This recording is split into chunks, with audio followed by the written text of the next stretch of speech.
Writers' Syndicate, as his byline read, was, depending on to whom one might talk, either near the bottom of the list of first-tier Washington journalists or at the very top of the second tier. Roscoe was surprised, even startled, that the president had honored him by selecting him to pose the last question of the press conference. For one thing, his hand had not been one of those raised in the sea of hands begging, like so many third-graders having urgent need of permission to visit the restroom for the president's attention. Moreover, Danton had good reason to believe that the president could not be counted among his legion of fans. He had often heard the president refer to him as that pissant, which Roscoe had learned from the Oxford Unabridged Dictionary of the English language was Alabama's speak for one who is irritating or contemptible out of proportion to his or her significance. The first thing Roscoe thought when called upon was that he had fallen asleep, and the president, seeing this, had seen it as an opportunity to embarrass him.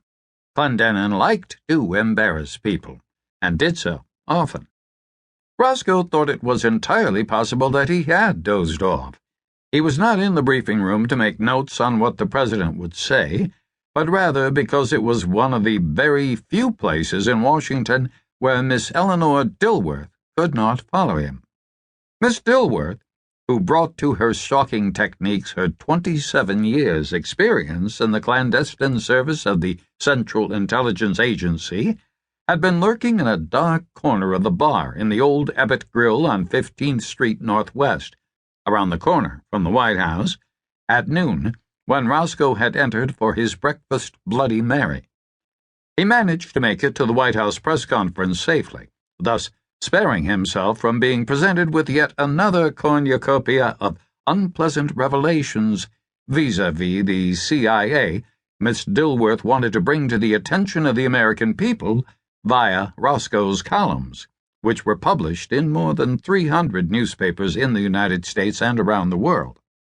Miss Dilworth, Roscoe had learned some months ago when he first met her, was a disgruntled former employee who had been relieved of her position as CIA station chief in Vienna, Austria, and later fired, for bungling the defection of two very senior officers of the SVR, the Russian Service for the Protection of the Constitutional System, renamed from KGB.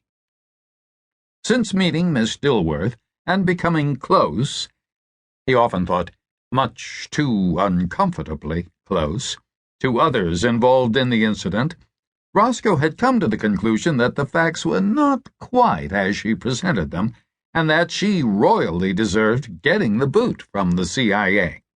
But, surprising Roscoe not at all, there was a former Mrs. Roscoe Danton who was also highly intelligent, strong-willed, and found it impossible to accept that she could ever do anything wrong, even if the facts clearly proved otherwise.